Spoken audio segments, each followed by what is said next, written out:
Boa noite, pessoal. Vamos aqui falar um pouquinho de direito civil. Os presentes aí, eu gostaria de dar uma boa noite para todo mundo.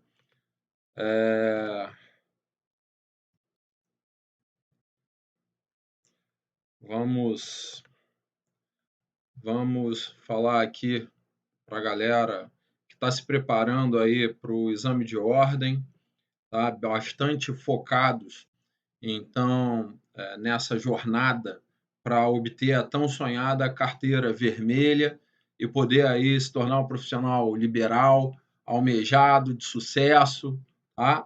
Vamos trocar essa ideia dentro do direito civil.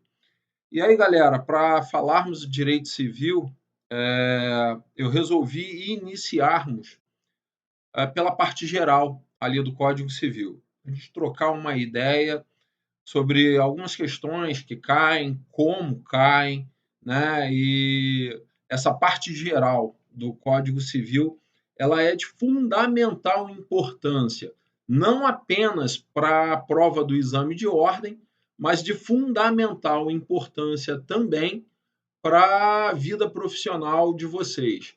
Na verdade, para a vida profissional de qualquer pessoa ligada ao universo jurídico, tá? Bom, o Código Civil, logo no livro 1, ali a partir do artigo 1º, ele vai se dedicar às pessoas. E aí eu costumo sempre, nas minhas aulas, falar assim, a gente sempre se preocupa com uma distinção de pessoa física ou, tecnicamente, para a área do direito civil, a pessoa natural ou a pessoa jurídica, né? Ou também chamada pessoa negocial. Mas o que é, na verdade, a pessoa? O que é uma pessoa para o direito civil? Galera, é uma questão que cai bastante em provas, tá? Pessoa é o ser dotado de personalidade. Pessoa é o ser dotado de personalidade. Mas, Léo, caramba, o que é personalidade? Né? Personalidade é o poder atribuído a toda e qualquer pessoa que a faz titular de direitos e de obrigações na ordem civil. Então, as pessoas titularizam direitos e são responsáveis por obrigação diante do nosso ordenamento jurídico. E só as pessoas, sejam elas pessoas físicas ou naturais, pessoas físicas ou naturais, ou pessoas jurídicas, ou ainda também denominadas pessoas negociais. Mas apenas as pessoas são as titulares de direitos e obrigações na ordem civil. Tá? Daí é extremamente importante para o direito entendermos o que é a personalidade, tá? O que é a personalidade jurídica, né? É uma questão que cai bastante em provas, o que é personalidade, o que é personalidade jurídica, quando se começa e quando se termina essa personalidade jurídica. E como se mede o exercício desses direitos que são atribuídos às pessoas dentro do nosso ordenamento civil. Vamos trocar uma ideia sobre isso, vamos enxergar isso aí, né? Vamos esmiuçar isso para o exame de ordem. Vamos junto lá, galera. Olha só, eu disse a vocês que pessoas são os seres dotados de personalidade. Sejam as pessoas naturais, pessoas físicas como nós, né? Ou as pessoas negociais e pessoas jurídicas. Quando se tem o início da personalidade de uma pessoa física, de uma pessoa natural, quando é que se inicia a personalidade da pessoa natural? Uma questão bastante comum em provas. Segundo o Código Civil, o início da personalidade de uma pessoa natural se dá a partir do seu nascimento com vida. Início da personalidade da pessoa natural se dá a partir do nascimento com vida. A partir desse momento, segundo o Código Civil, são atribuídos a todas e quaisquer pessoas, direitos e obrigações. Bom, direitos, basta nós imaginarmos assim, esse recém-nascido, tá? Essa pessoa que vem ao mundo acabou, então, de ter vida autônoma, independente do ser que a gerou, ela é titular de direitos? Claro que sim. Basta que você imagine que, se ela depender de alimentos para poder sobreviver, ela vai poder exercer esse direito a alimentos contra aqueles que lhe trouxeram ao mundo e contra até seus avós, seus irmãos. Tá? O Código Civil prevê essa possibilidade. Quer ver? Para você que está se preparando, abre lá no artigo 1694 do Código Civil. O Código vai dizer que parentes, sejam eles ascendentes, descendentes, cônjuges, devem uns aos outros reciprocamente alimentos. Então, é um direito desse recém-nascido receber alimentos daqueles parentes que possam prover a sua necessidade de alimentos. Assim como, se essa pessoa, mesmo recém-nascida, é titular de um direito sucessório, por exemplo, se a sua mãe morreu no parto, ele é um herdeiro e tem direito de receber essa herança, tem direito de receber a herança. Assim como vai ter o dever de arcar com o imposto de transmissão, de pagar o ITD devido em razão de ter recebido tais bens por herança. Nota, bastou nascer para se tornar titular de direitos, como direito a alimentos, assim como ser responsável por obrigações, como no caso do pagamento do ITD, né, do imposto de transmissão causa morte. Ok? Só as pessoas são as titulares desse direito. Nesse caso, a gente está falando das pessoas naturais. A doutrina nos ensina que nós temos três teorias para determinar o início da personalidade das pessoas. O Código Civil, expressamente no artigo 2º, adotou a teoria chamada de teoria natalista, ok? Atribuindo personalidade jurídica, personalidade civil àquele ser que nasça com vida. Então, ser humano nascido com vida, pessoa, tem atribuído, segundo o Código Civil, a sua personalidade no exato momento do seu nascimento com vida. Daí a prova vai e pergunta assim: natimorto tem personalidade? Natimorto tem personalidade? Essa, galera, é uma que cai demais na prova, tá? Se o natimorto teria ou não personalidade, natimorto teria ou não personalidade? A resposta é não. Natimorto não tem personalidade, segundo o nosso ordenamento civil, uma vez que já nasceu morto. Tá? É diferente daquele que nasce com vida e vem a morrer logo depois. Esse ser que nasce com vida e segundos, momentos depois, vem a falecer, se tornou pessoa, teve adquirida a sua personalidade e morreu. O natimorto já nasceu morto, portanto, segundo o Código Civil, ele não se tornou uma pessoa. Então, cuidado agora com a observação que eu vou chamar a atenção de vocês. Natimorto não tem personalidade. No entanto, é deferido ao natimorto a proteção aos direitos da personalidade. É deferido, segundo a nossa doutrina e aplicado pela jurisprudência, a proteção a direitos da personalidade que são reconhecidos ao nascituro, esses direitos são também atribuídos ao natimorto. Ih, Léo, caramba, fiz uma confusão danada.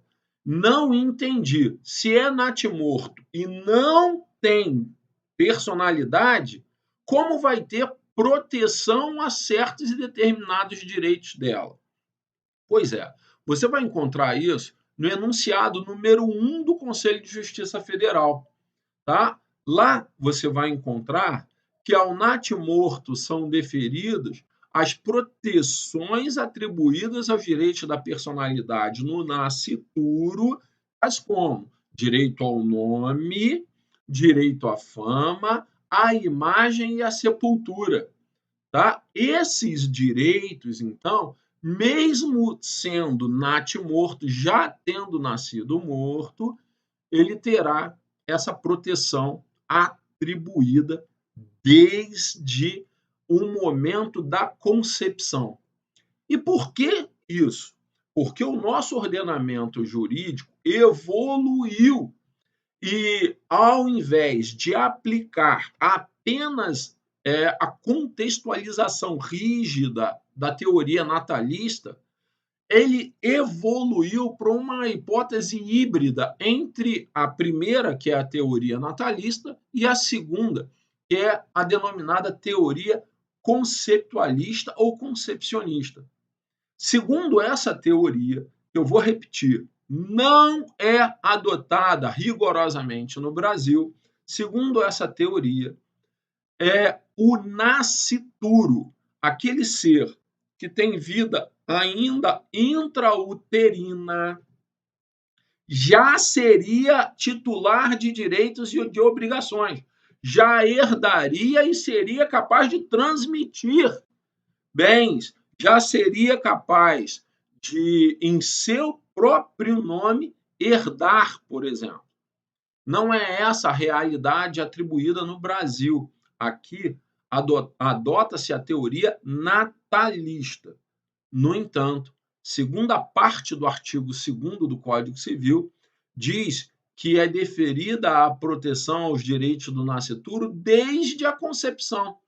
Que direitos são esses? Direito à vida, direito ao nome, direito à imagem, ok? A integridade física. Esses direitos são atribuídos ao nascituro, dada a expectativa que se tem dele se tornar uma pessoa. Exatamente por isso, e da proximidade de se tornar ou de se ter uma pessoa, é que a nossa doutrina e a nossa jurisprudência estenderam a proteção de certos direitos da personalidade também ao natimorto. Ficou esperto? Então, sobre essa questão de direitos da personalidade e muito mais, a gente vai trocar ideia ao longo dos cursos aí, tá? Preparando vocês para o exame de ordem. Fundamentalmente, lapidando aquele conhecimento que vocês tiveram lá na formação jurídica. Mas vamos mais aí, além disso. Eu disse a vocês que eram 3 as teorias. Comecei pela teoria natalista, que é adotada no artigo 2º do Código Civil. Falei para vocês da teoria conceptualista, que, embora ela não seja adotada no Código Civil, ok? A doutrina e a jurisprudência trazem certos efeitos para a pessoa do nascituro, para o ser do nascituro, né? Dada a possibilidade dele se tornar uma pessoa. Mas nós temos uma terceira teoria que ela não é adotada em nosso ordenamento, que é a teoria da personalidade condicionada. O que seria atribuir uma personalidade condicionada? Essa terceira teoria, ela não é aceita no nosso ordenamento jurídico, porque ela estabeleceria que ser ou não pessoa, ter ou não atribuída personalidade, estaria sob uma condição. Você se recorda o que é condição para o direito? Dá uma olhada lá no seu artigo 121 do Código Civil. Você vai encontrar que a condição é um evento futuro e incerto que é estabelecido em um negócio jurídico pela vontade das partes. tá? Não é sequer partes que estabelecem essa condição, evento futuro incerto, se vai ou não nascer com vida e se será ou não pessoa. Não podemos ter essa dúvida no nosso ordenamento jurídico. Precisamos de certeza. É pessoa, é titular de direitos e de obrigações ou não é pessoa. E, portanto, podem até ter proteções a certos e determinados direitos, mas não seria uma pessoa. Daí, essa terceira teoria, personalidade condicionada, ela acaba não sendo tão aceita, ou, na verdade, não é aceita em nosso ordenamento. Beleza, galera?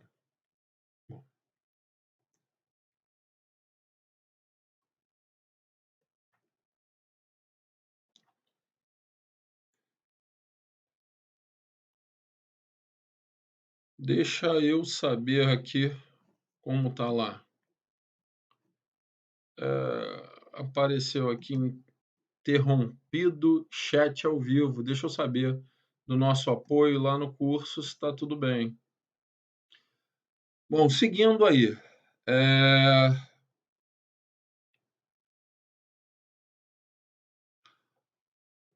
Pessoal, vamos mais um pouquinho, então, dentro dessa nossa realidade aí do direito civil, vamos trocando mais uma ideia ainda sobre pessoas.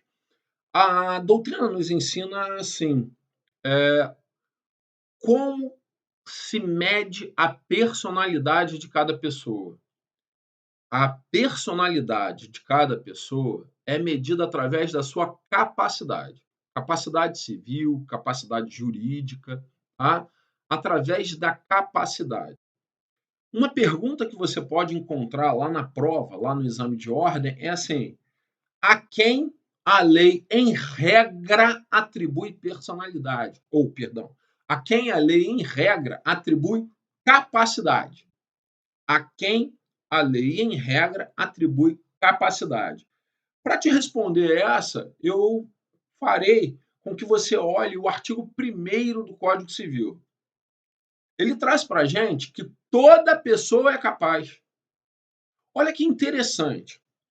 Nós estudamos muito fortemente a questão dos incapazes, da incapacidade. E por vezes, e por isso mesmo, acaba caindo em prova questões como essa, de te perguntar quem, segundo a lei civil, em regra, seria titular da capacidade. Toda pessoa, artigo 1º. O que acontece é que a doutrina define capacidade como sendo a medida da personalidade. Ou seja, vamos medir quem é que pode e quem não pode exercer por seus próprios atos seus direitos e obrigações. Essa é a capacidade.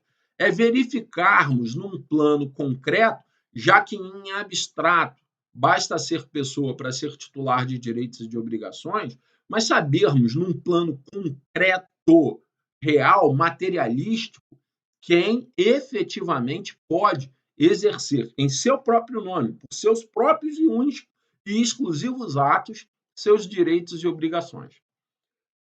Eu peço que pensem o seguinte: falamos do recém-nascido. Aqui a lei atribui personalidade, tornando-o pessoa e, portanto, titular de direitos e de obrigações. Reflitam comigo. Vocês acreditam que esse recém-nascido, por seus próprios atos, poderia constituir um advogado e ir à justiça pleitear seus alimentos? É óbvio que não. Óbvio que não. Precisamos, então, que essa pessoa, que esse ser titular de direitos, seja representado se ele for considerado pela lei absolutamente incapaz. Ou que ele seja assistido, olha como estamos medindo a capacidade. Assistido e, portanto, já pode expressar certas e determinadas vontades que precisam ser apenas assistidas. Nota, o representado quem vai manifestar uma vontade por ele é o seu representante legal. Já o assistido, quem irá manifestar a vontade é principalmente essa própria pessoa. Essa vontade será apenas confirmada pelo seu assistente legal. Então, quando a gente fala de capacidade, regra geral, toda pessoa é capaz. Exceção, incapacidade. A incapacidade, no estudo da incapacidade, nós temos duas formas de incapacidade. A incapacidade, que é considerada a incapacidade absoluta, descrita no artigo 3º do Código Civil, que traz para a gente que os absolutamente incapazes precisarão ser representados na ordem civil. Esses absolutamente incapazes são incapazes para todos e quaisquer atos da ordem civil. Que atos seriam esses? Atos negociais.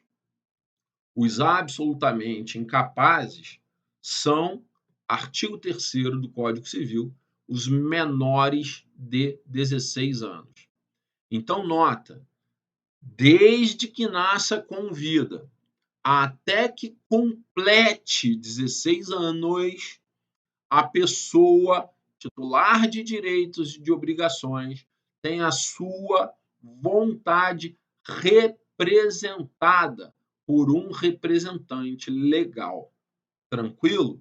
Representante legal, aquele que vem descrito na lei. Não está no Código Civil, está no Código de Processo Civil. Quem são os representantes legais de uma pessoa?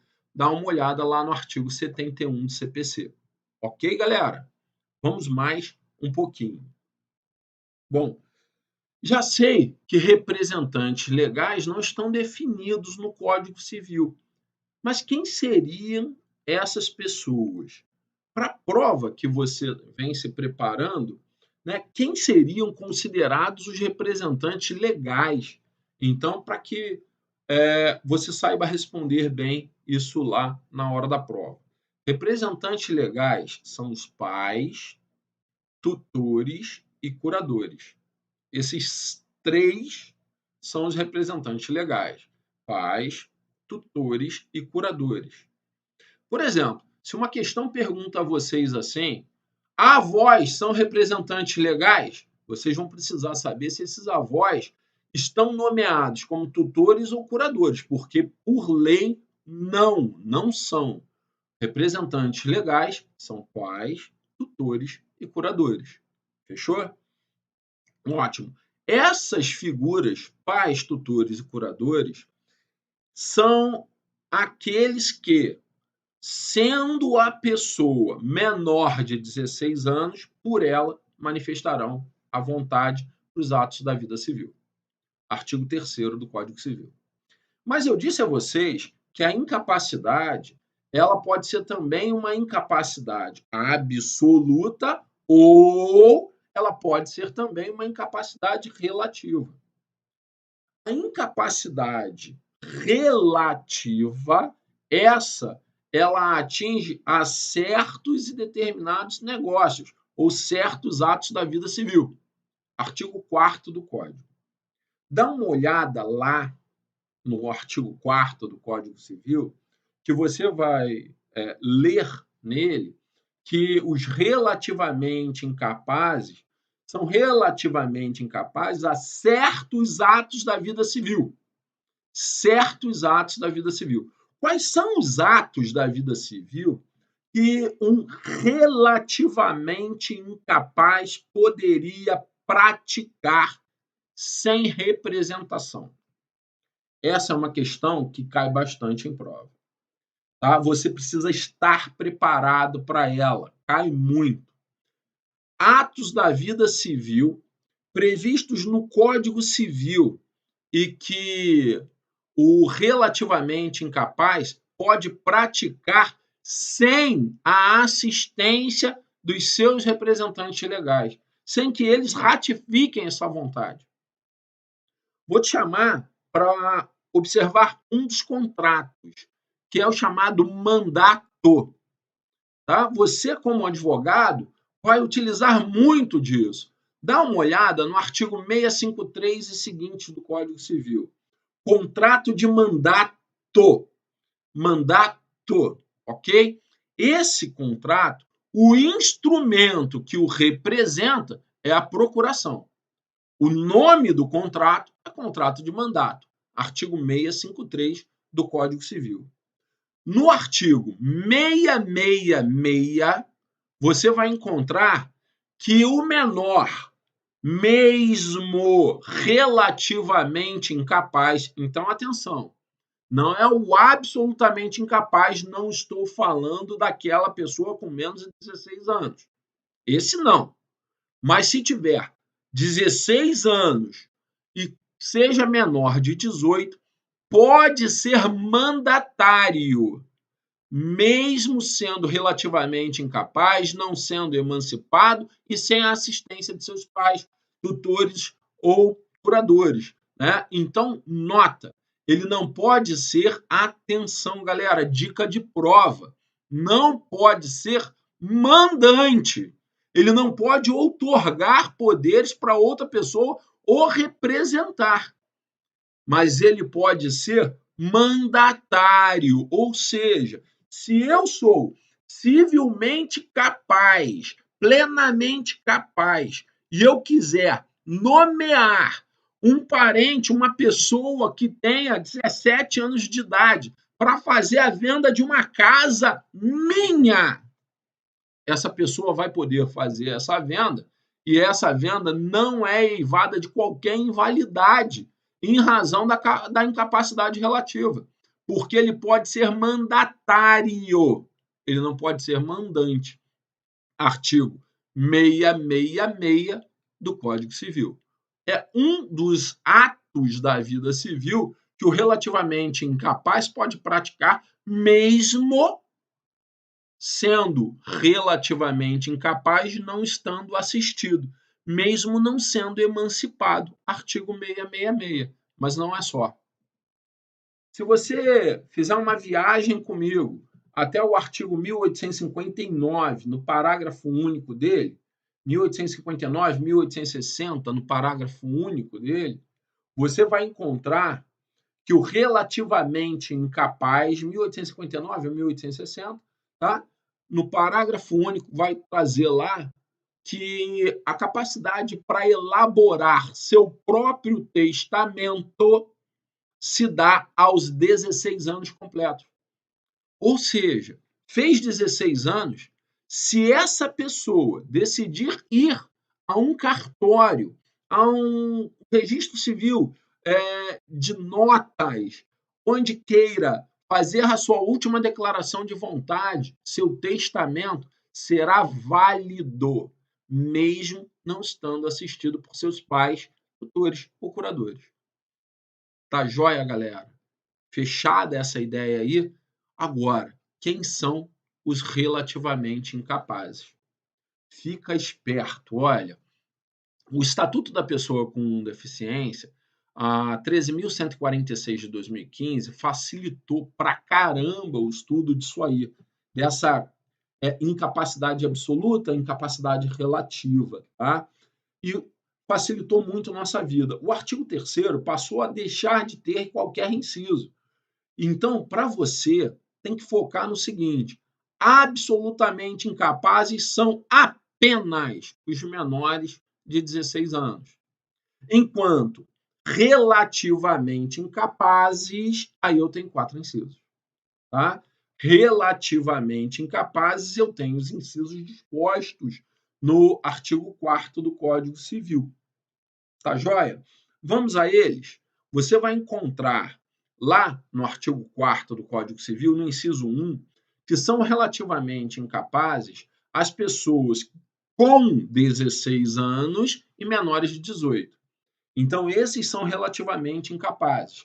Para praticar os atos da vida civil, eles são ouvidos, né? Eles manifestam a vontade, mas essa vontade ela não subsiste isenta de vícios se não houver a confirmação, a ratificação pela pessoa dos seus assistentes legais, que são seus pais, tutores ou curadores.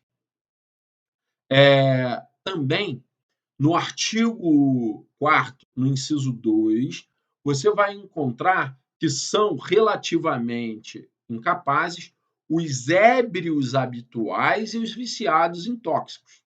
Esses são relativamente incapazes.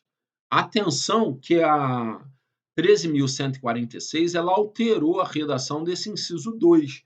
Então, o excepcional sem desenvolvimento mental, esquece isso para a prova, senão vai errar. Tá? Então, olha aqui. São relativamente incapazes. Até agora falamos. Os com 16 anos e menores de 18, ébrios habituais viciados em tóxicos. Tranquilo? Bom, no inciso 3º, você vai ver são relativamente incapazes aqueles que, por causa transitória ou permanente, não possam exprimir vontade. Essas pessoas que não podem, por uma causa transitória, por exemplo, um internamento em razão da Covid, né? Essa pessoa está lá entubada, por exemplo, em coma, né? Espera-se que ela reverta esse quadro e que saia de lá. No entanto, nesse momento, se ela precisar exercer seus direitos, ela será assistida e não representada. Por quê? A representação é atribuída a apenas os menores de 16 anos, segundo o artigo 3º. Esses que não podem, por causa transitória ou permanente, por exemplo, uma loucura total, né? Uma pessoa amental, uma pessoa que mostre um quadro de debilidade mental tamanho que não possa exprimir vontade em caráter definitivo e permanente, é considerada pela nossa lei civil relativamente incapaz e seus assistentes serão seus pais, tutores ou curadores. E depois desses eu tenho ainda o pródigo. Você vai encontrar no artigo 4º, inciso 4, a pessoa do pródigo. E quem é o pródigo? Tá? O pródigo é o portador de um distúrbio social que faz com que ele pregue o desapego patrimonial inconsequente. Ele faz maus negócios porque ele não dosa valor ao seu patrimônio. Só que quando ele faz isso, ele só se coloca em risco de plena penúria. Por isso, o pródigo está dentre as pessoas que o artigo 1657 do Código Civil, 1667 do Código Civil, traz para a gente como as pessoas do interdito. Lá no 1667, você vai encontrar que o pródigo é uma das pessoas dos interditos, tá? Com um destaque que eu preciso trazer para você. A prodigalidade causa uma interdição para que essa pessoa do pródigo não promova a dilapidação do seu patrimônio. Daí a prova vai numa ferida, pergunta algo que é intrigante para boa parte das pessoas. É se o pródigo pode exercer atos de administração do seu próprio patrimônio. Pródigo não pode dilapidar, então não pode vender, alienar, doar, não pode, tá? Vender ou doar não pode mesmo. Pode ser fiador? Não, não pode, porque se ele for fiador, né, a responsabilidade patrimonial do pródigo fará com que o seu patrimônio responda. Então também não pode ser fiador. Nota, nenhum ato que comprometa seus bens e que possam levá-lo à penúria pode ser praticado pelo pródigo, salvo se ratificado pelo seu assistente legal, pais, tutores ou curadores. Tá certo, galera? Bom, mas a prova pergunta se ele pode exercer atos de administração, de mera administração do seu patrimônio. Você vai encontrar a resposta no artigo 1782 do Código Civil. Lá você encontra essa resposta. E, pasme, o pródigo pode sim exercer validamente os atos de mera administração do seu patrimônio. Tranquilo até aí? Todos acompanhando? Então, vamos lá, vamos meter bronca. E quando cessa a incapacidade etária de uma pessoa? Como assim, professor? Incapacidade etária, aquela determinada em função da idade. Quando cessa a incapacidade etária de uma pessoa. A incapacidade, se for absoluta, cuidado com isso lá na prova. Quando cessa a incapacidade absoluta de uma pessoa. A incapacidade absoluta, então, pela idade etária, ela cessa quando a pessoa completa 16 anos, porque deixa de ser absolutamente incapaz e se torna relativamente incapaz. É isso aí. Deixa de ser absolutamente incapaz e se torna relativamente incapaz. Mas vamos lá, vamos além disso aí. Vamos mais um pouquinho. Olha, e quando cessa a incapacidade relativa de uma pessoa ou simplesmente quando cessa a incapacidade? Quando a pessoa completa a maioridade. É o que traz o artigo 5º do Código Civil para a gente. No artigo 5º do Código Civil, você vai encontrar que com a maioridade que se dá aos 18 anos, a pessoa se torna capaz, habilita-se, está habilitada a praticar todos os atos da vida civil. Então, com os 18 anos, a pessoa deixa de ser incapaz e passa a ser plenamente capaz para os atos da vida civil. Tá? O que você precisa ter cuidado é se lá no enunciado da prova trouxer uma pessoa que completou os 18 anos de idade, mas, por exemplo, seja um alcoólatra com essa informação em prova, seja um viciado em tóxico com essa informação em prova, que sejam ou que esteja em uma situação de não poder exprimir vontade ou que seja pródigo, tá? Cuidado com isso, porque essas não são situações meramente etárias. E aí podem demandar um cuidado maior na questão para que você observe se ele é um relativamente incapaz. Mas, tirando isso, completou 18 anos, então a pessoa está habilitada a praticar os atos da vida civil em seu próprio nome e é considerado plenamente capaz. Bem, mas a incapacidade cessa para os menores também com a emancipação. A incapacidade cessa para os menores com a emancipação. É isso aí. Emancipação é uma das formas, inclusive, de extinção do poder familiar. E aí? Emancipação tem idade em todas as situações? Não, galera, não.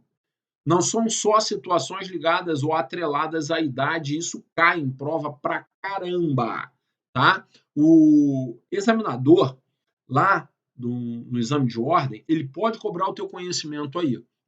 E eu preciso saber o que é a emancipação. Parágrafo único do artigo 5º, tá? A emancipação cessa a incapacidade para os menores. Nota, emancipação não torna o menor maior de idade. Por exemplo, ele não comete crimes. Então, um menor emancipado, ele passa a ser capaz para os atos da vida civil, mas continua sendo menor. Capaz para os atos da vida civil. Por isso é balela dizerem por aí que um emancipado pode dirigir. Não, não pode não. Isso é balela, tá? Folclore, nada disso. Um emancipado não pode dirigir porque condução de veículos automotores é atributo exclusivo daqueles que são maiores de idade, assim como o cometimento de crimes, tá?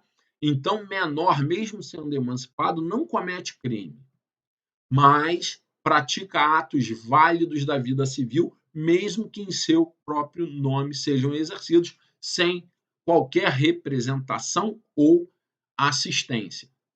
Mas e aí, professor, não tem que sempre ter 16 anos? Não. Se colocar isso na prova, vai errar, tá? Não. Está errado esse pensamento. Vamos entender a emancipação. Nós temos 3 formas de emancipação previstas no Código Civil, tá? 3. Todas as formas de emancipação do Código Civil estão descritas aí nos incisos do parágrafo único do artigo 5º do Código Civil. Todas as formas. Esse rol é taxativo, tá? E com uma observação. Todas as formas de emancipação tornam o emancipado em definitivo. Como assim, Léo?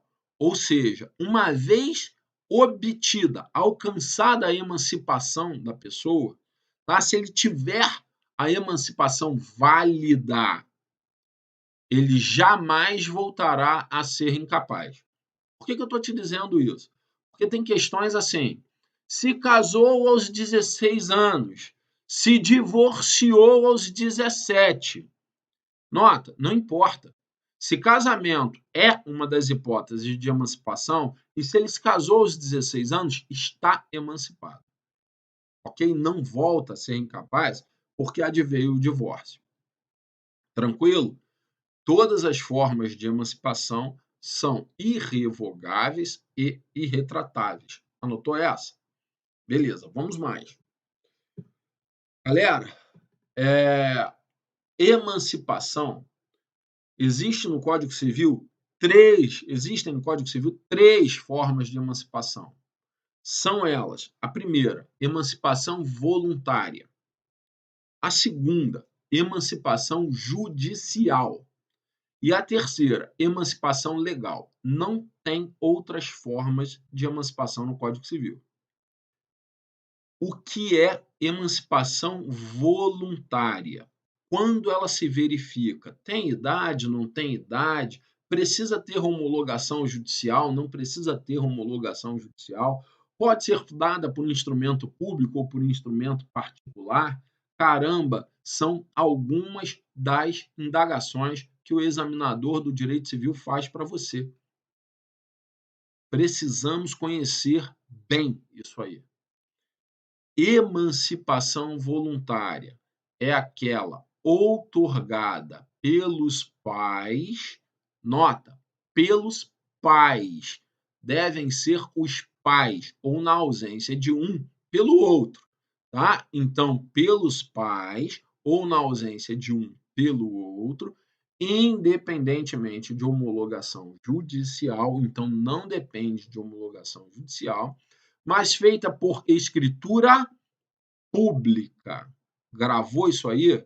Não depende de homologação judicial, mas a lei exige uma forma determinada, que é a escritura pública.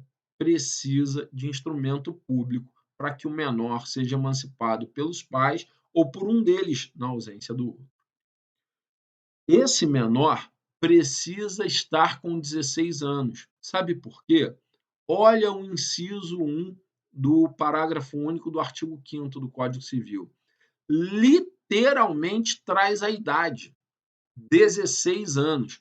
Ou seja, os pais não podem outorgar emancipação voluntária aos filhos enquanto menores de 16. Só com 16 anos completos, tá? Enquanto menores, os pais podem outorgar a emancipação. Se ligou nessa dica?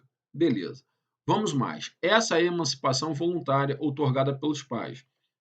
E a emancipação judicial? É extremamente comum que a prova te pergunte assim: emancipação judicial é aquela outorgada pelo tutor, certo? Errado. Se colocar isso em prova, errou, dançou, caiu, tá? E não é esse o nosso objetivo. Emancipação judicial é aquela dada por sentença de juiz ouvido o tutor. Ou seja, ainda no inciso 1 do Código Civil, na segunda parte lá do inciso 1 do parágrafo único do artigo 5º, você vai encontrar a emancipação judicial.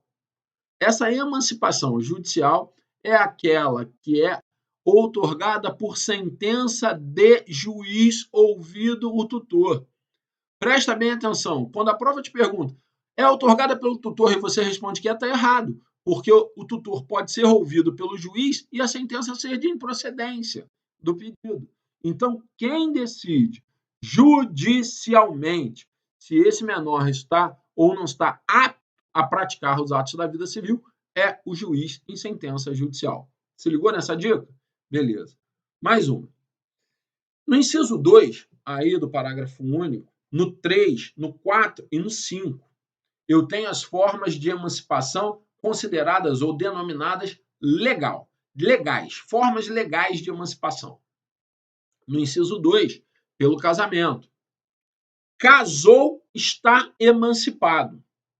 Aqui, ainda que pese, presta bem atenção, ainda que pese o inciso não trazer idade, você tem que olhar o disposto no artigo 1520 do Código Civil e no artigo 1517 do Código Civil, que vão fazer o link para a idade núbil no Brasil. Idade núbil no Brasil. Ou seja, no Brasil, uma pessoa só pode validamente se casar se alcançar a idade de 16 anos. Fora isso, não pode haver casamento de menores no Brasil. Tá joia? Artigo 1520 e o artigo 1517. Beleza, galera? Então tá. Se casou com 16 anos, está emancipado. No inciso 3º, nós temos lá, inciso 3º, pelo efetivo exercício de emprego público. Emprego público, tenho aí idade para efetivo exercício do emprego público? Não, não tenho idade.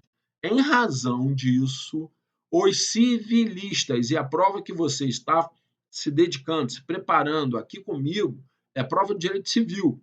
Os civilistas consagraram que se uma pessoa ainda menor de idade estiver em efetivo exercício de emprego público, estará emancipada. Com que idade, Leonardo? Não depende de idade. Ou seja, se tiver com 17 anos, mas em efetivo exercício de emprego público, está emancipada. Se tiver com 16 anos, está emancipada. Se tiver com 15 anos e a prova trouxer para você admitida a hipótese de estar em efetivo exercício de emprego público, está emancipada. Essa é a questão. Tá? Da mesma maneira, pela colação de grau em curso de nível superior de ensino. Colou grau em curso de nível superior de ensino, tá? Estará emancipado. Como assim, Léo? Como seria possível uma pessoa colar grau em curso de nível superior, concluir o ensino superior com menos de 18 anos? Bom, olha aqui. Nós temos um registro na USP de um que se formou em matemática aos 16, está emancipado. Em Harvard, nós temos o registro de um que se formou aos 14 anos em física. Presta bem atenção. Se a pessoa, ainda que menor de idade, colar grau em curso de nível superior de ensino, está emancipada. É essa informação que você vai levar para a sua prova. Ok? Então tá. Vamos mais. Nota que esse inciso também não dispõe para a gente qualquer idade. Exatamente por isso, tal como o exercício em cargo ou emprego público, né? Aqui a formação, a colação de grau em curso de nível superior também não está atrelada à idade. Pegou essa dica, galera? Pegou? Ótimo. Vamos mais, então, um pouquinho nesse nosso bate-papo.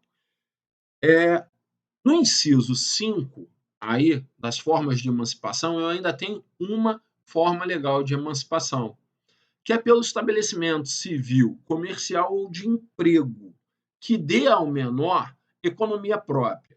Estabelecimento civil, comercial ou de emprego que dê ao menor economia própria. Se você observar esse inciso, ele traz para a gente a idade de 16 anos. Então, se o menor é, por exemplo, um jogador de futebol profissional e conta com menos de 16 anos, mas tem economia própria, tem saúde financeira própria, contratos que lhe trazem independência financeira, presta atenção, está emancipado.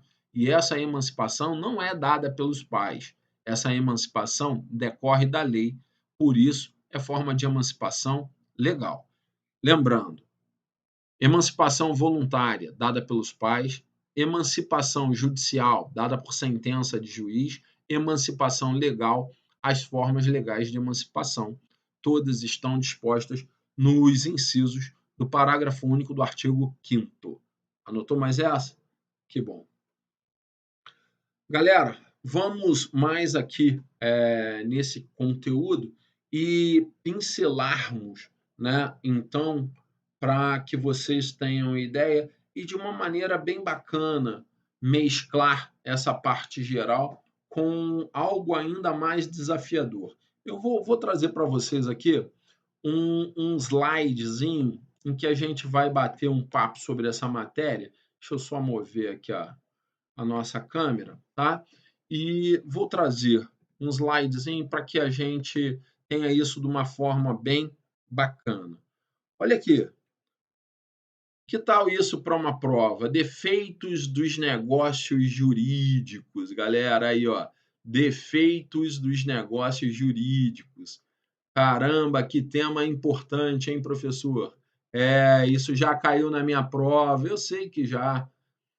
Também um dos pontos importantes lá da parte geral de direito civil, tá? Tal como o início da personalidade da pessoa, tal como falamos de emancipação, né?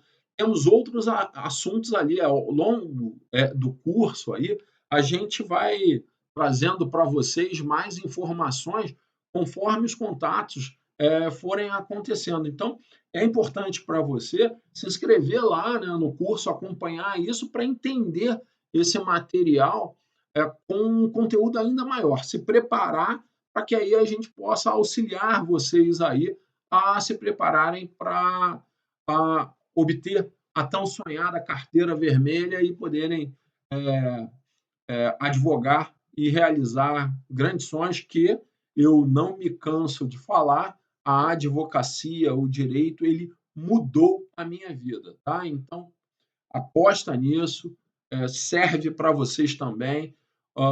Eu aprendi com meu pai sempre assim, o conhecimento não nos é tirado, né?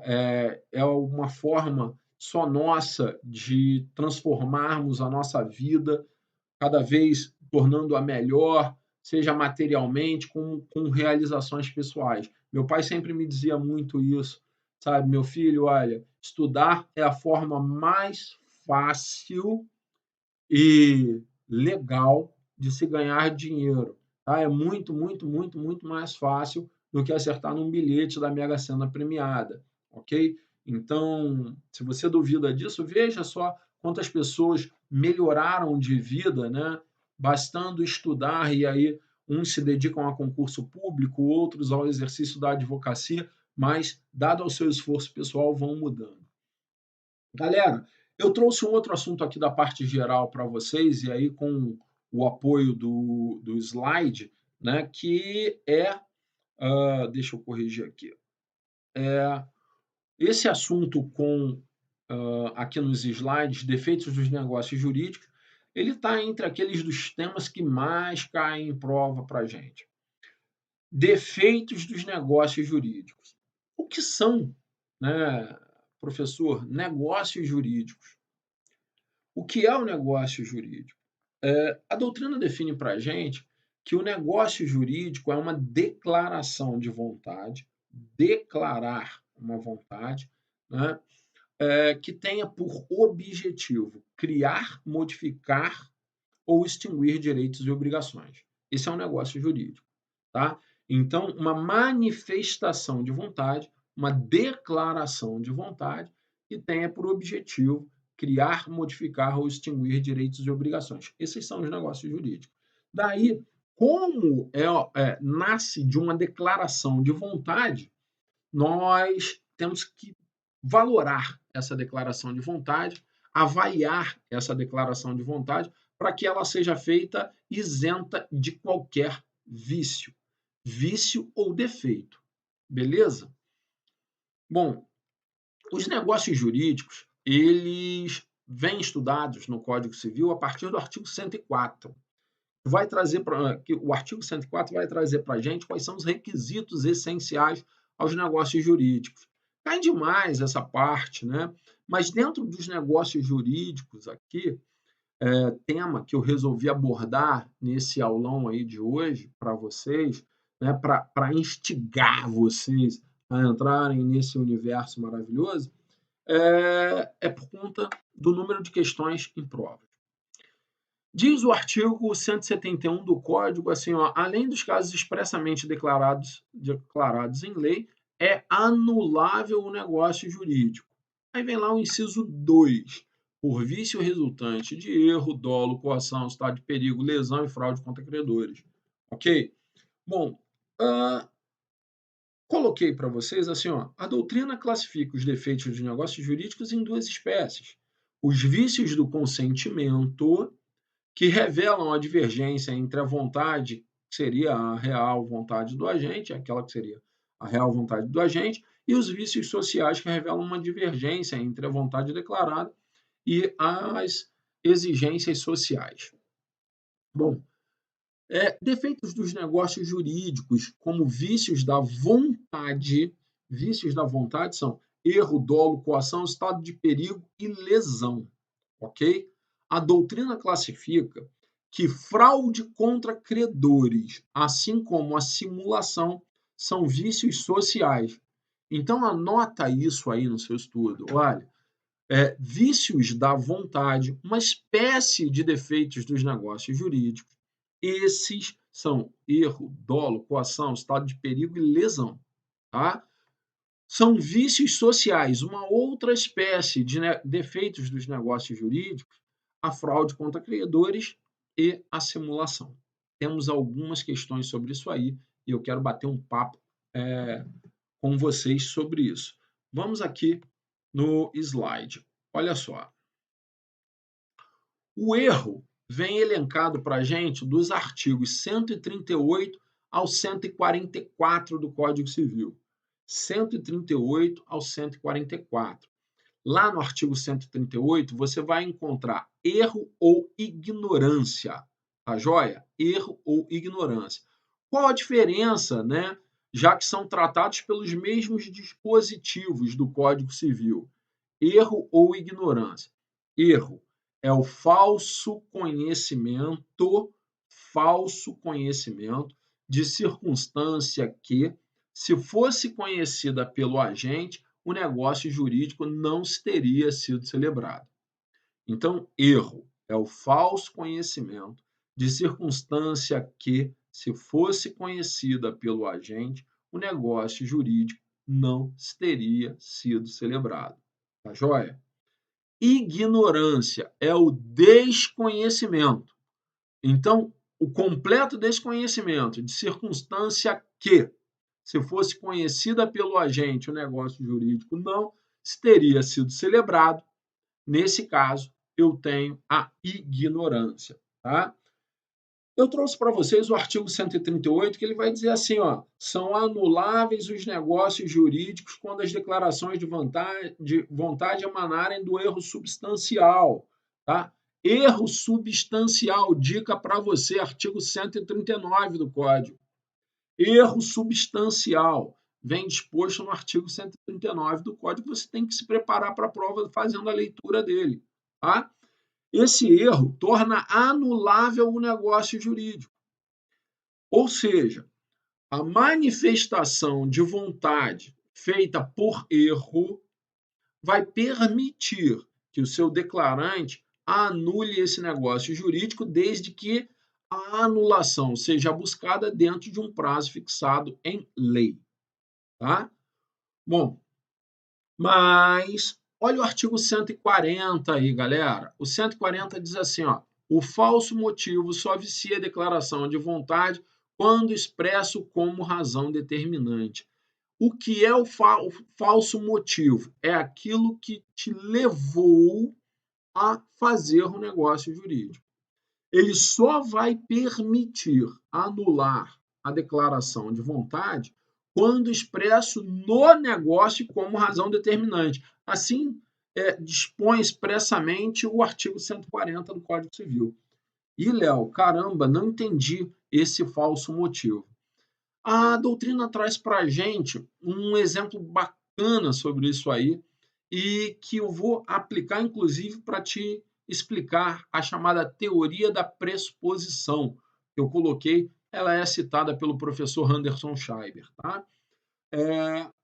O artigo 140 do Código diz que o falso motivo só possibilitaria anular o negócio jurídico quando ele vier expresso como razão determinante do negócio.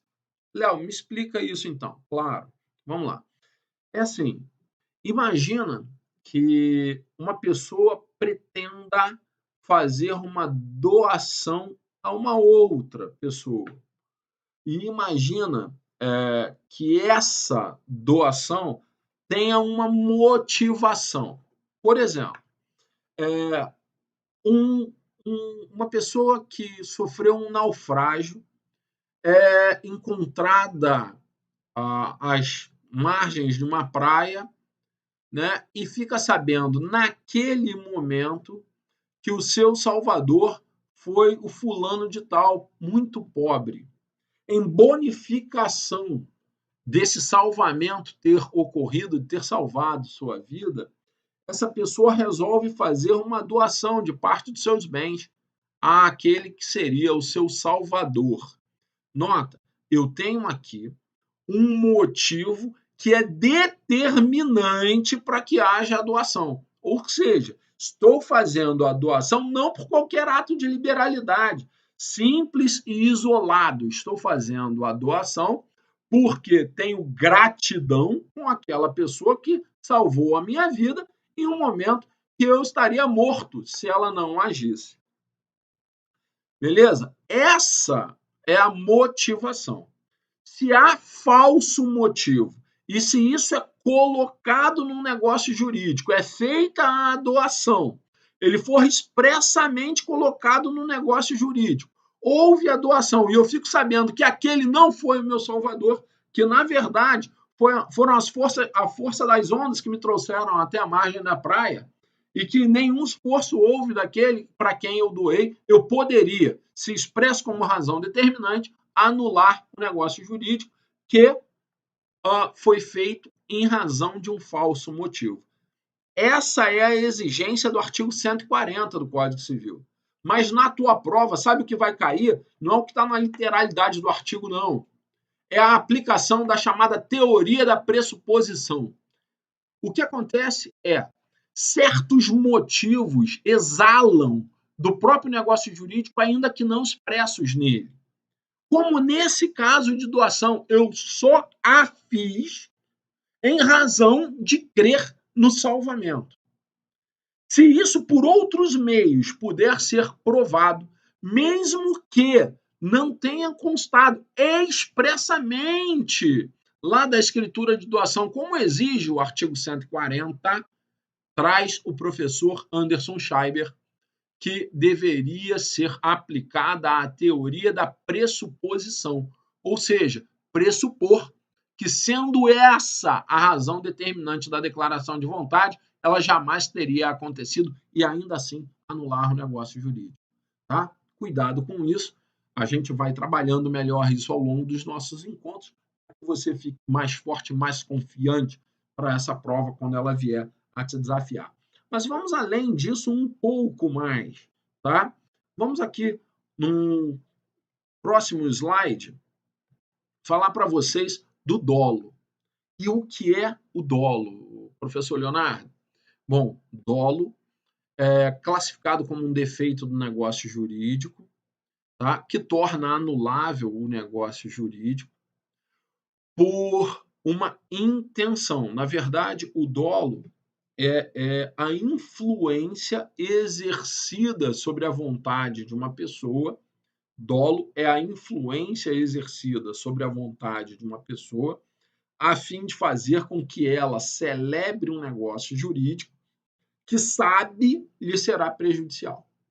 Então, a pessoa que age com dolo, ela sabe que vai prejudicar a outra, que é a declarante da vontade. Bom, agir de forma intencional é agir de forma dolosa. Nesse caso, observa, eu tenho dolo tanto por ação, que na sua prova vai cair como dolo comissivo, ou tenho dolo também por omissão, que na sua prova pode vir como dolo omissivo. O dolo por omissão está disposto no artigo 147 do Código Civil e permite também anular o negócio jurídico. Agora, o dolo pode ser o dolo real, concreto, está no artigo 150, e que me permite anular o negócio jurídico, ou pode ser o dolo acidental, que está no artigo 146. E para a prova você tem que ter essa distinção aí, o que é o dolo real e o que é o dolo acidental. Dolo real, do artigo 145, é aquele que vai te permitir anular um negócio jurídico que lhe foi prejudicial. O dolo acidental está no artigo 146 e é aquele que, mesmo presente o dolo, o negócio jurídico será confirmado. O agente não deseja anular, deseja apenas indenização por perdas e danos.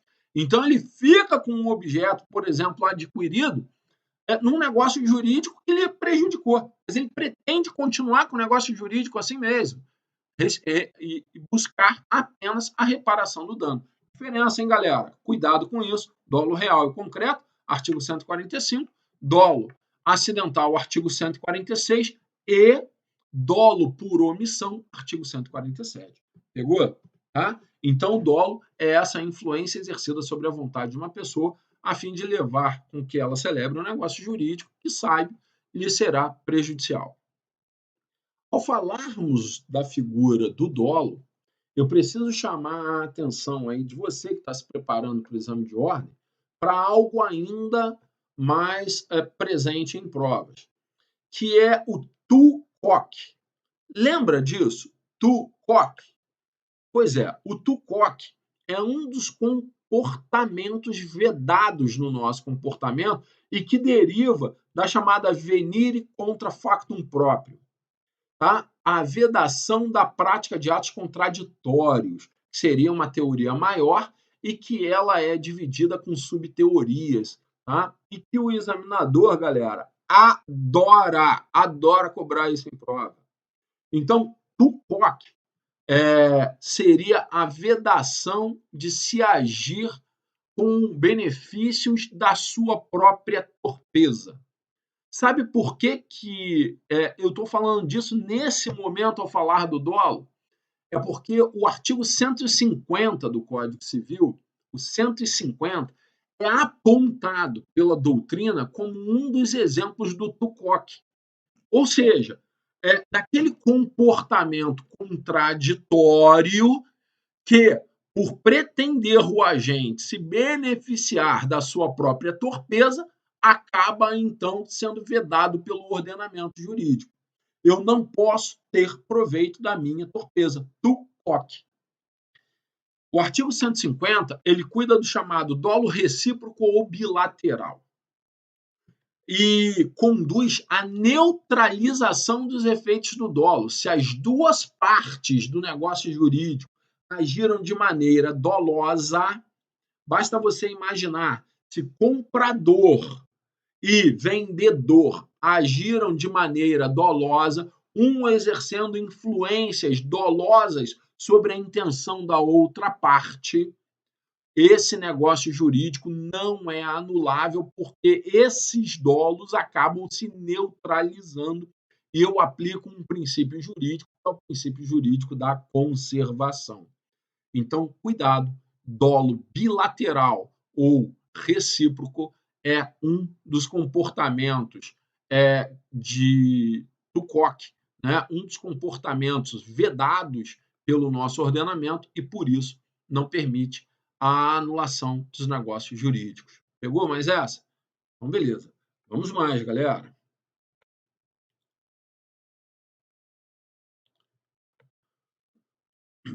Eu agora estou trazendo aqui para vocês a coação. E busquei, né, nesse nosso encontro, trazer de uma forma bem objetiva a coação aí, para explicar a vocês a diferença do que seria a coação pela vis compulsiva e coação pela vis absoluta, tá? E os seus efeitos, que são de suma importância aí lá para a prova de vocês. Do artigo 151 ao artigo 155 do Código Civil, vocês vão encontrar os dispositivos legais que regem a matéria coação. A coação moral, ela é tratada pelo Código Civil dos artigos 151 ao 155. O que acontece é o seguinte: o Código não trata da chamada coação física ou da vis absoluta. E vou te explicar já o porquê. Coação moral ou vis compulsiva, aí coloco para vocês assim, ó, é a hipótese mais grave de vício do consentimento. Nestes casos, uma das partes faz uso de violência psicológica, ameaça para, utilizando de temor infundido na vítima como instrumento, tomar vantagem em negócio jurídico para si ou para outrem. Tá? O coator, a pessoa que faz a coação, então, ela acaba ameaçando a sua vítima, o coagido, em um mal contra a própria vítima. Confere lá no 151, por favor. Contra a própria vítima, contra alguém de sua família ou mesmo contra seus bens, tá? Contra a própria vítima, um fundado temor contra a própria vítima, contra alguém de sua família ou contra seus bens, tá? E o faz incutindo nessa pessoa esse fundado temor de um dano ainda maior. Para quê? Para levar com que ela celebre um negócio jurídico que espontaneamente não seria celebrado. Por isso, a coação é tido como um dos principais defeitos dos negócios jurídicos. Acontece que ela fere a liberdade da vontade do agente. Ele exerce a manifestação de vontade, porém, não de uma maneira livre, e sim diante de uma coação. Coação regida pelo Código Civil é a coação moral, coação pela vis compulsiva. Tá joia? Coação pela vis compulsiva. Coação física, vis absoluta. Coação física, vis absoluta ou coação irresistível, tá? Coação física, vis absoluta, coação irresistível. Nessa aqui, não há declaração de vontade do agente. É exercida sobre ele força física bruta, sobre a ameaça à sua própria vítima de forma iminente. Nesse caso, segundo a doutrina, o negócio jurídico é inexistente. Então, ele não chega sequer a ser anulável, porque ele não vai no plano da existência dos negócios jurídicos. Ele sequer existe. E negócio jurídico inexistente não tem efeitos para a lei civil, beleza? Não precisa ser anulado. Galera, essa é a coação. Ainda sobre coação, dá uma olhada no artigo 153, tá? A coação pelo simples temor reverencial, que é aquele em razão de uma hierarquia, se uma posição superior num trabalho, ou a coação em razão de uma subordinação ou um respeito entre pais e filhos.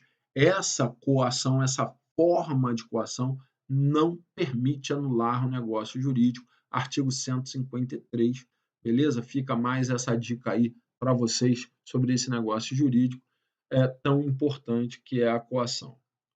Vamos mais um pouquinho, galera, para a gente bater esse papo hoje aqui sobre os principais tópicos aí do direito civil. Trouxe para você um outro que cai sempre em prova. Esse defeito do negócio jurídico é o estado de perigo, tá? Estado de perigo. Esse é caracterizado pela seguinte situação: uma pessoa em iminente perigo à vida ou a alguém de sua família em iminente perigo à vida. O parágrafo único do artigo 153, 156, ele permite até uma interpretação extensiva em casos excepcionais a serem considerados pelo juiz. Tá? Parágrafo único do 156, mesmo que não seja da família. Tá? Por exemplo, um afilhado, né, um afilhado de batismo, mesmo que não seja da família, aquela pessoa que é seu vizinho há anos, que você viu nascer, crescer e que tem o carinho, tal como se fosse um parente seu. Nessas situações, o juiz vai poder analisar se há ou não há o defeito do estado de perigo, mesmo que não seja parente. Mas a regra geral, e o que mais cai em prova para vocês, é o seguinte: a própria pessoa ou alguém de sua família estar em iminente perigo à sua vida, tá? Então, quando vocês estiverem estudando e se preparando para isso, anota lá assim, ó, estado de perigo, perigo à vida, tá? Estado de perigo, perigo à vida. Na prova, a grande dica é procurar no enunciado da questão uma situação que leve a imediato perigo à vida do agente. Nós temos uma que é reiterada nos exames de ordem, que é aquele que vem num avião, quando o médico, por exemplo, está a bordo, mas está curtindo férias. E aí, por sair das férias e diante de um outro passageiro ter um mal súbito, ele vai ali e promove seus serviços médicos, mas cobra vultuosos honorários. Ou aquela pessoa que sofre um acidente numa cidade de interior, onde apenas uma equipe cirúrgica local pode salvar a sua vida imediatamente, mas cobram honorários excessivamente onerosos. Essas situações colocam a pessoa da vítima ou alguém da família ali de quem celebra o negócio jurídico em situação de risco imediato de morte. É o que você precisa buscar na questão para identificar se há o defeito do estado de perigo. Tá? E aí eu trouxe para vocês assim, ó. Dica: elemento objetivo, obrigação excessivamente onerosa. Por quê?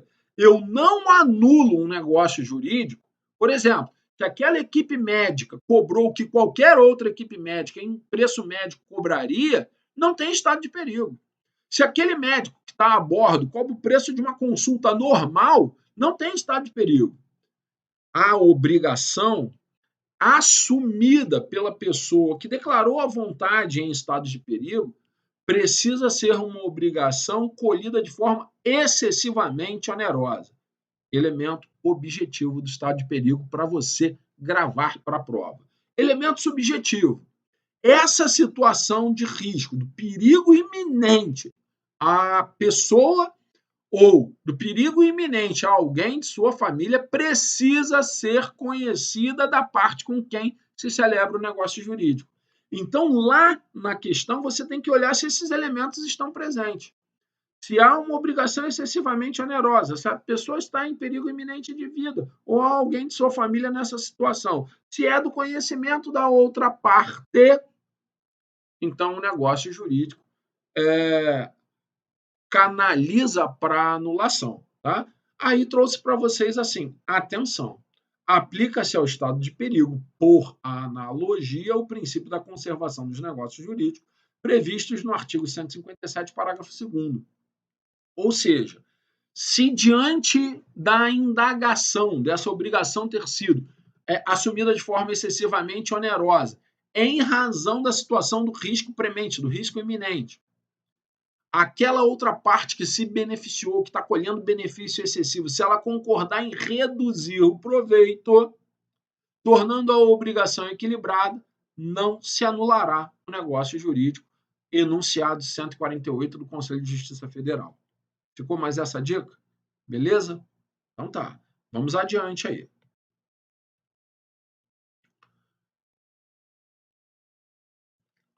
Pessoal, até aqui alguma dúvida, alguma indagação, se você tem, manda aí no chat, tá? O chat está aqui do ladinho, ó. Vou mandar um oi aí para vocês.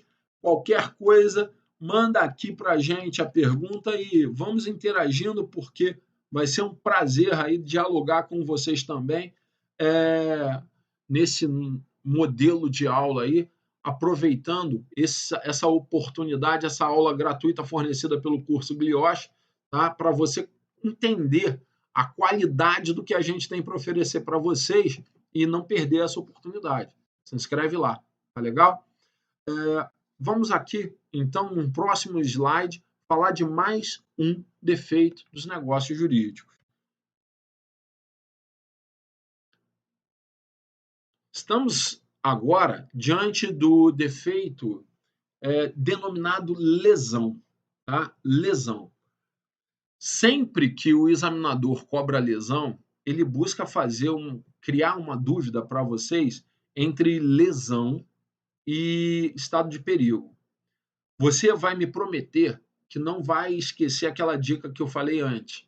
Estado de perigo à vida da pessoa. Estado de perigo de morte da pessoa, ok? Esse é o estado de perigo. Lesão não encaixa nessa historinha, perigo à vida. Tá? É o link principal para você lembrar dessa situação ou como você vai procurar isso aí lá no momento da prova, beleza? Bom, lesão. Lesão é o defeito do negócio jurídico que decorre do agente que promove a declaração de vontade, que celebra o negócio jurídico, pela feita por inexperiência ou por necessidade, são as palavrinhas que você vai me prometer que vai procurar lá no enunciado da questão. Inexperiência ou necessidade, por vezes, mas a maior parte das vezes das questões, o examinador ele traz necessidade ou inexperiência no enunciado, tá? Mas se ele não trouxer a necessidade ou inexperiência expressamente dispostos lá no enunciado, pode acontecer dele trazer situações que te levem a entender que há uma necessidade ou que há a inexperiência. Essas situações que levam a crer também podem conduzir ao vício da lesão. Mas não basta o negócio ser contraído por necessidade ou por inexperiência. Eu tenho o elemento objetivo que precisa ser observado. E qual é esse elemento objetivo? É o desequilíbrio entre as prestações. Ou seja, aquela pessoa que celebra o negócio jurídico e que é tida por inexperiente ou que é tida como necessitado, precisa assumir uma obrigação excessivamente onerosa. Essa possibilita, então, a anulação do negócio jurídico pela lesão. Eu vou te dar um exemplo de questão que caiu em prova. Tá? Imagina que uma pessoa que tenha acabado de completar seus 18 anos de idade, que esteja aí ansiando para a aquisição do seu primeiro automóvel. Imagina que essa pessoa ela tente fazer, então, o mais rápido possível o procedimento para obtenção da sua carteira nacional de habilitação. Tem que bater o recorde de todos os anteriores. Ela tem que fazer em menos de 15 dias, por exemplo. Imagine que essa pessoa que queira isso faça a inscrição, ainda que para o interior do estado para fazer a prova prática. Deseje tanto a habilitação assim. Imagina que ela tenha acumulado sua poupança durante anos, ali antes de completar a maioridade dos 18 anos, para poder tirar sua CNH e conduzir seu veículo, e com toda essa poupança, ela vá a uma loja de automóveis usados e acabe adquirindo um veículo usado pelo mesmo preço que ela adquiriria um veículo 0 quilômetro. Galera, qual veículo uma pessoa com mais experiência buscaria adquirir? O usado ou o 0 quilômetro?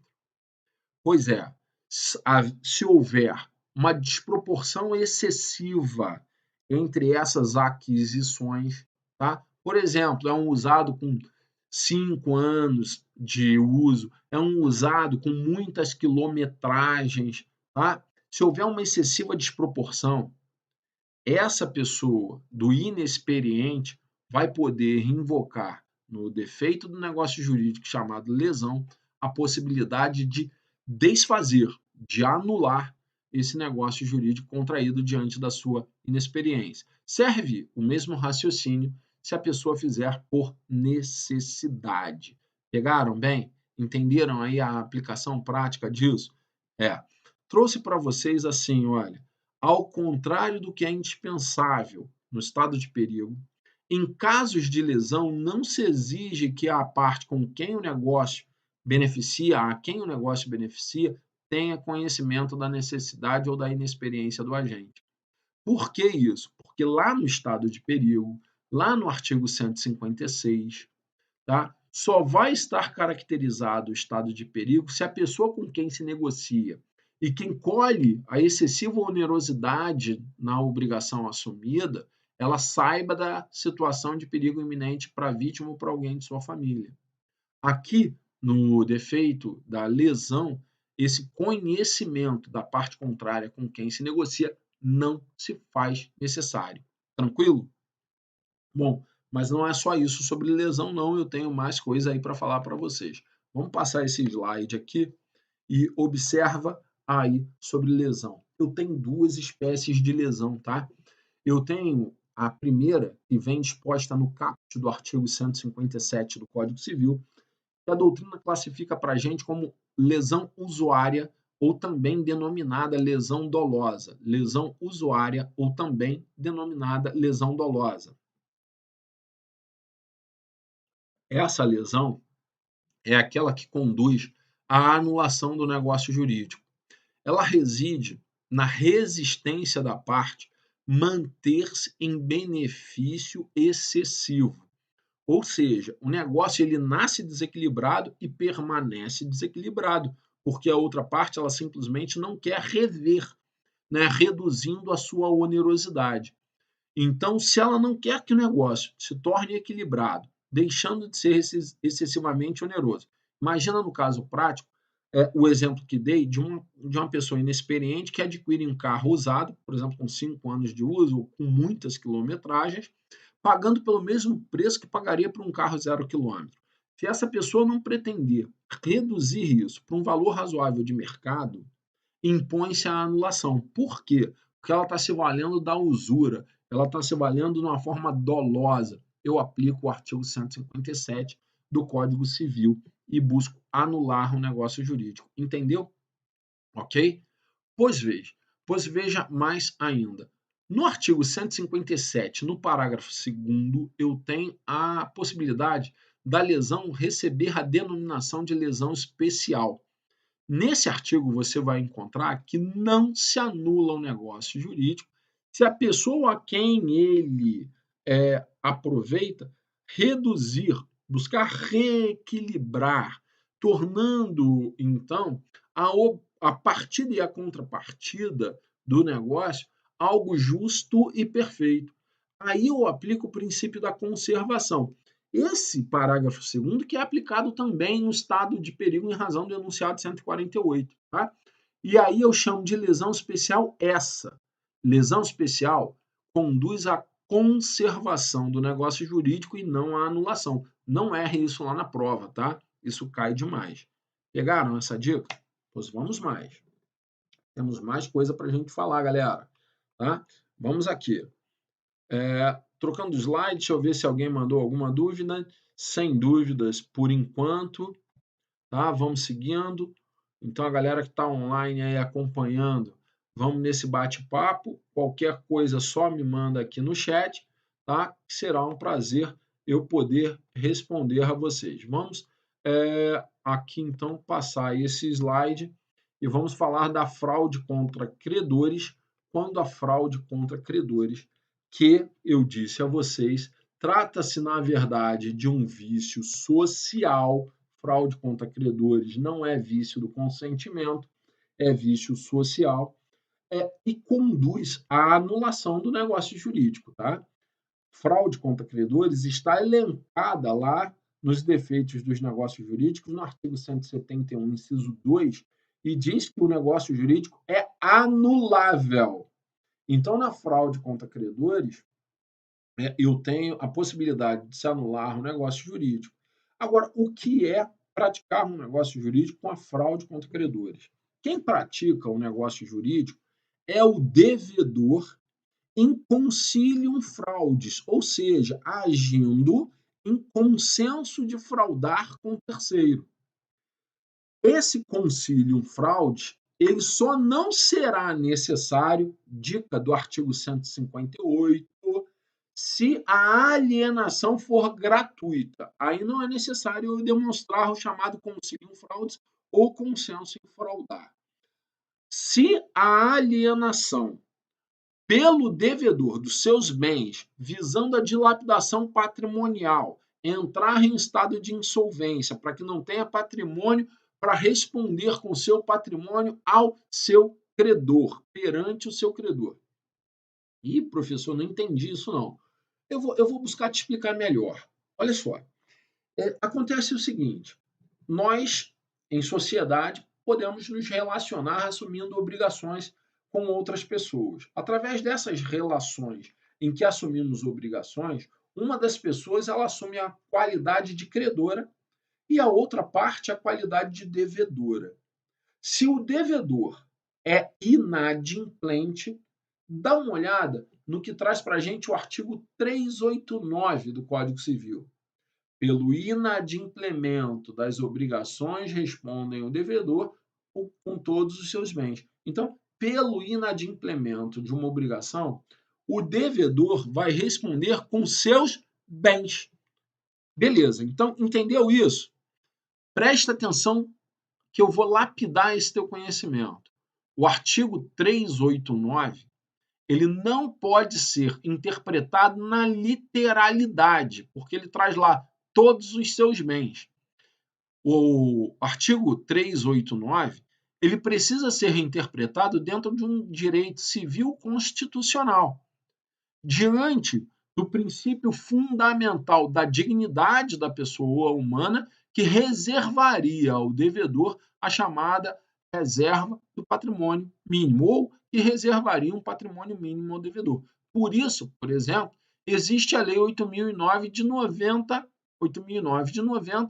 que traz para a gente a reserva de patrimônio mínimo, que em situações mesmo de execução civil, penal, civil, tributária, trabalhista, não se esvazia o patrimônio integral do devedor. Então, olha, nada de interpretar o 389 ao pé da letra. Interpretação literal não seria a mais adequada do artigo 389. Entretanto, o artigo traz para a gente de forma clara que, pelo inadimplemento de uma obrigação, o devedor responde com seus bens. Responsabilidade patrimonial. E aí, o que acontece? É possível que esse devedor, sabendo que está inadimplente e que vai sofrer a responsabilidade patrimonial, intente a dilapidação do seu patrimônio. Ele queira se desfazer dos bens. E se desfaz dos bens naquele comportamento de assim, eu perco para outros, mas não pago o meu credor. Essa situação viola não apenas uma relação interpartes credor-devedor, mas fere a própria expectativa da vida em sociedade. Não é o comportamento que queremos, porque senão ninguém cede crédito mais a ninguém. Essa violação que é feita pelo fraudador contra credores é considerada, por força disso, um vício social e não um simples vício do consentimento. Tá joia? Entenderam essa dica? Então vamos lá. Elementos conciliadores, eventus damning. Aí coloco para você, é o prejuízo objetivamente causado ao credor por tornar o devedor insolvente ou agravar ainda mais seu estado de insolvência. Se eu tenho o eventus damning, então eu tenho a fraude causando contra o credor um dano efetivo. Isso tem que ser demonstrado na fraude contra credores. E mais que isso, eu tenho que ter a presença do chamado concilium fraudes, que é a intenção do devedor ou do devedor aliado a terceiros de ilidir os efeitos da cobrança pelo credor. E aí coloca a observação, é dispensável nos casos de transmissão gratuita de bens, é o artigo 158 que eu acabei de falar para vocês. Fraude contra credores é vício social. Se ligou, galera? Tá joia? Não vai errar isso em prova? Beleza. Bom, vamos mais um pouquinho aqui.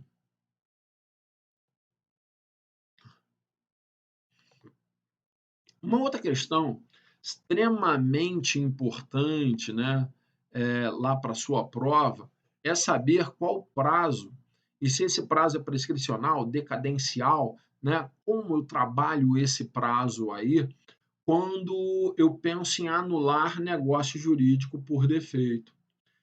Bom, você vai encontrar os prazos para anular negócios jurídicos no artigo 178 do Código Civil. E o prazo é decadencial, prazo decadencial para pleitear-se a anulação dos negócios jurídicos, artigo 178. Mas eu tenho que informar para vocês que esses incisos dispostos no artigo 178 merecem um cuidado especial. No primeiro deles, que vai tratar da coação, observa que ele está separado dos demais defeitos dos negócios jurídicos que tornam anulável o negócio. Tá? Por que isso? Porque a coação, por ela ser ou ter a possibilidade de se protrair no tempo por longo período de tempo, ou seja, o coator exercer a coação, aquela supremacia dele sobre a pessoa do coagido, poder se prolongar no espaço e no tempo, né? Eu tenho que a coação, o prazo que é de 4 anos previsto lá no caput, só começa a contar do dia em que a coação cessar. Inciso 1. Esse prazo só começa a ser contado do dia em que a coação cessar. Cuidado, é o único que tem início só do momento em que a coação cessa. Tá? Todos os demais, eles correm o prazo de 4 anos, que é decadencial, portanto, prazo considerado fatal. Não se suspende, não se interrompe, ok? Não se impede. Eu aplico o artigo 207 do Código Civil. Esses prazos, em regra, não sofrem impedimento, suspensão e interrupção. Artigo 207 lá do Código Civil. Nesses casos aqui, tá? De erro, dolo, coação, fraude contra credores, estado de perigo, lesão, é do dia em que o negócio se realizou. Apenas na coação o tratamento é diferente. Beleza, galera? Pegaram aí? Vamos seguir então, porque os defeitos dos negócios jurídicos, né, em especial os vícios sociais, não acabaram. Eu falei há pouco da fraude contra credores, demonstrei para vocês por que ela é considerada um vício social, demonstrei para vocês que ela traz um prazo para anular um negócio jurídico que é de 4 anos, porque a fraude contra credores está disposta no artigo 178, inciso 2. Mas eu tenho um outro vício social, que ao invés de permitir que o negócio jurídico seja anulado, ela torna nulo o negócio jurídico. Sabe de quem eu estou falando? Para e pensa. Qual é o vício social que torna nulo o negócio jurídico? Vício social que torna nulo o negócio jurídico. Vamos saber? Vamos usar ele aqui. Galera, vamos falar de simulação, tá? Simulação. Olha, coloquei para vocês, é vício social que torna nulo o negócio jurídico simulado. Está no artigo 167, tá? Só que o artigo, ele traz para a gente, negócio jurídico simulado é nulo. E o artigo continua. Abriu no artigo 167 lá do Código Civil para acompanhar aí a leitura. Olha só, negócio jurídico simulado é nulo. Aí ele continua e diz assim: porém, O negócio jurídico dissimulado subsistirá se válido for na substância e na forma. Então, espera aí. Simulação é uma coisa e a dissimulação é outra. Aí eu coloco para você aqui, ó. Simulação, ela pode ser absoluta ou pode ser relativa. Simulação absoluta é a primeira parte do artigo 167. Simulação absoluta torna o negócio jurídico nulo, tá? E a simulação, ela vem disposta nos parágrafos aí do artigo 167. O que é um negócio jurídico simulado? O que é um negócio jurídico simulado? É aquele, por exemplo, em que as partes declaram uma vontade, né, declaram desejar, através dessa vontade, seus efeitos, mas que não querem que esses efeitos se materializem, simulam mesmo, falseiam completamente, tá? Um negócio fazendo com que todas as outras pessoas imaginem que algo está sendo celebrado, quando na verdade não desejam efeito algum. Esse é um exemplo de negócio jurídico simulado. Um outro exemplo que é extremamente comum na prova é em documentos particulares. Lembram o que é documento particular? Pois é, aquele elaborado por vocês, por mim, né? Esses documentos, se eles são antedatados ou pós-datados, tenho aí um negócio jurídico simulado, tá? Mexendo na data de documentos particulares. Mas para que vocês entendam aí quais são os negócios jurídicos simulados, basta a leitura dos parágrafos 1º, 2º, 3º aí do artigo 167, tá? Bom, mais importante é entendermos quando a simulação é absoluta e quando a simulação é relativa. E aí eu coloco assim, ó, simulação absoluta é a realização de um negócio jurídico de conteúdo vazio, já que, na verdade, as partes não desejam nenhum efeito, tá? Ou seja, a intenção declarada ali, para eles, é como se nunca tivesse existido. É aquela pessoa que, por exemplo, com a sua esposa, simula um divórcio com divisão patrimonial, mas aquele matrimônio efetivamente, de fato, jamais acabou. Isso é apenas para criar, aspas, uma blindagem patrimonial para que acabe por falsear, né, perante terceiros essa intenção aí, sofrer de responsabilidade, fugir de responsabilidades e tudo mais. Então, nessa situação, vamos fingir que estamos divorciados. Esse é o simulado, tá? Dissimulado. Negócio jurídico dissimulado. O dissimulado ele pode ser nulo, ele pode ser anulável e ele pode ser válido. Para que um negócio jurídico seja dissimulado, para que um negócio jurídico dissimulado seja válido, ele precisa conter os requisitos de validade do outro negócio, tá? Daquele que se quis esconder. Eu coloco para vocês assim, ó, simulação relativa, também denominada dissimulação, ocorre quando as partes se valem de um negócio jurídico simulado para ocultar ou camuflar outro negócio jurídico. Vou tentar explicar isso para vocês de um ponto de vista bem pragmático, assim, bem fácil. Né? Certa vez, assumi a advocacia de um caso em que, em meio ao divórcio de um casal, foi juntado aos autos um contrato de comodato de um imóvel comercial de alto valor. Foi juntado o contrato de comodato de 5 anos. Você sabe o que é um contrato de comodato? Me faz uma gentileza. Acompanha comigo no artigo 579 lá do Código Civil, tá? Contrato de comodato. Você vai ver que comodato é um empréstimo gratuito de bens infungíveis. Nesse caso, o marido, que era réu na ação de divórcio, ele juntou aos autos um contrato dizendo que o galpão comercial que tinha que ser partilhado tinha sido dado em comodato a uma empresa. Nós desconfiamos que isso não seria verdade. Tá? Conhecíamos a pessoa e conhecíamos o potencial econômico daquele galpão. desconfiávamos que, na verdade, ele estivesse recebendo aluguéis por ali e que aquele documento descrito como comodato, na verdade, estava sendo um negócio simulado. Daí fizemos a notificação da empresa da extinção do comodato diante da intenção de divórcio do casal.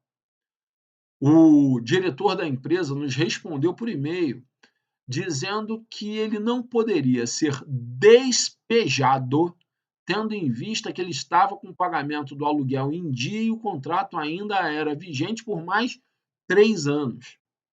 Ou seja, aquela nossa aposta de que estava sendo simulado um comodato e ocultado um contrato de locação realmente se verificou. Ou seja, simulada uma situação de comodato, ocultada ou dissimulada uma situação de locação. Só que o valor do aluguel era importante e nós pretendíamos manter a locação. Então, simulado e nulo o comodato, dissimulado e válido, porque válido era na sua forma e no seu objeto, tá? O contrato de locação que passou a perdurar. Ok? Simulação, negócio jurídico nulo, vício social, negócio jurídico dissimulado ou simulação relativa. Pode ser válido, se válido na sua substância e na forma. Beleza, galera? Bom, vamos mais um pouquinho aqui.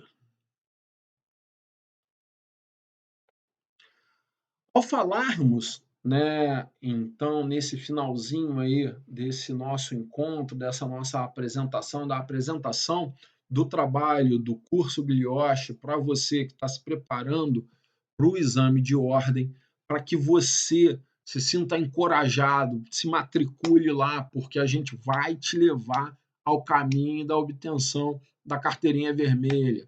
Você ali vai ter a nossa orientação, nosso apoio, nossa diretriz de como chegar lá, como chegar na aprovação. Vamos vencer essa banca. Bota lá daqui a pouco, ó, hashtag conseguir, tá? Se não quiser botar outras coisas.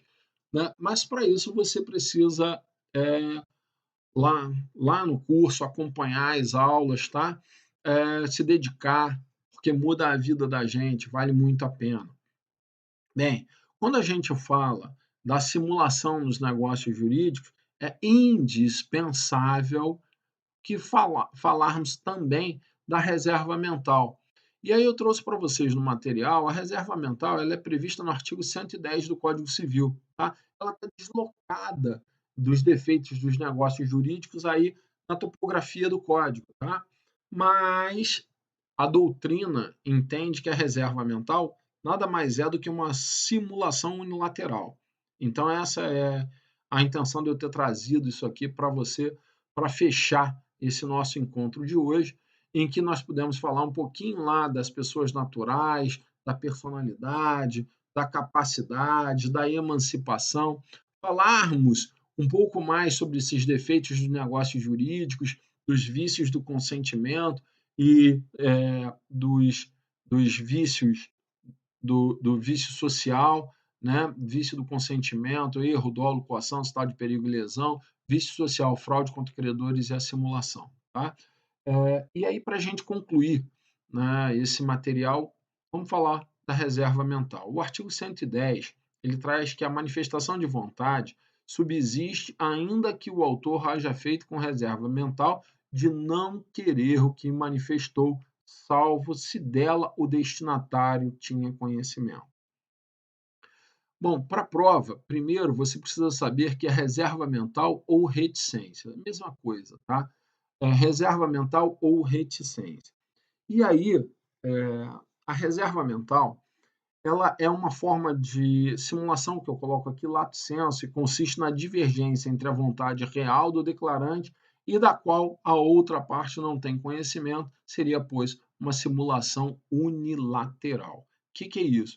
É no negócio jurídico a pessoa declarar uma vontade fingindo pretender aquele negócio jurídico, a declarar uma vontade, fingindo querer um negócio jurídico, seus efeitos e tudo mais, mas não pretender efetivamente efeito nenhum. O que o código faz é trazer isso na parte geral do negócio jurídico para dizer que obriga ao declarante cumprir a vontade no sentido do que foi declarado, ainda que ele tenha feito com reserva mental. Ou seja, estará obrigado a cumprir a sua vontade manifestada, já que é ele intimamente que guarda para si, ok? A questão de não pretender defeito algum, ou não pretender efeito algum. Bem, há, entretanto, a possibilidade do próprio destinatário dessa declaração de vontade acabar por ser a pessoa a quem o negócio produziria efeitos. E eu gosto muito de uma questão da OAB sobre isso, para ajudar nessa explicação de reserva mental, tá? A questão, ela propõe que dois vizinhos, né, um deles tem seu animal de estimação fugido, perdido, e ele chama, esse proprietário do animal chama seu vizinho para lhe ajudar na busca pelo seu pet perdido, né? Fazendo várias manifestações de que recompensaria a pessoa que lhe devolvesse o seu pet perdido. Tá claro aí? Então, dois vizinhos, um deles perde seu animal de estimação, conta com a ajuda desse seu vizinho para, então, propagar meios de recompensar quem lhe devolvesse o animal. Acontece que, no direito brasileiro, prometer recompensa é se comprometer em pagar por aquele que achar e devolver o bem perdido, né? Está no artigo 854 do Código Civil, a promessa de recompensa ela obriga, e também ali, nesses artigos seguintes, você vai encontrar que para desfazer uma promessa de recompensa, precisa ser desfeita da mesma maneira que foi propagada. Isso para quê? Para atingir da mesma forma essas inúmeras pessoas que tiveram conhecimento do que foi prometido. A questão da prova ela propõe o seguinte: imagina que esse vizinho, sem ter adotado esses meios, comente com o seu colega ali ao lado, dizendo assim: desisti de pagar a recompensa, agora mesmo que a pessoa traga o pet, eu não vou pagar nada mais. Ele não se valeu da revogação da recompensa pela forma que a lei exige. Então, se qualquer outra pessoa encontrasse esse pet, ele teria ainda assim que respeitar a sua recompensa prometida, porque estaria agindo com reserva mental. Só que a questão da prova ela trazia assim: imaginem que o próprio vizinho, para quem ele declarou isso e que guardou intimamente, encontre os animais ou o animal no dia seguinte. Daí, essa vontade reservada, por mais que não tenha sido revogada na forma que ele determina, ficou sendo do conhecimento do destinatário da declaração de vontade, é a parte final do artigo 110. E, com isso, estaria revogada a promessa de recompensa, e com a revogação da promessa de recompensa, então, nós teríamos aí aplicada a parte final do artigo 110. Beleza? Galera, eu gostaria aqui de deixar aquele abraço do professor Leonardo para vocês, de pedir a vocês, tá, para não desistirem dessa empreitada, ela é capaz de mudar a sua vida, né? O curso Glioche está trabalhando incansavelmente para você. Se você gostou do material, se você está apoiando aí essa decisão de irmos, né, com esse desafio mais, que seria te preparar para a prova da ordem, vai lá, se matricula no curso que nossos encontros serão garantidos. Tá? Foi um prazer estar com vocês. Beijo no coração.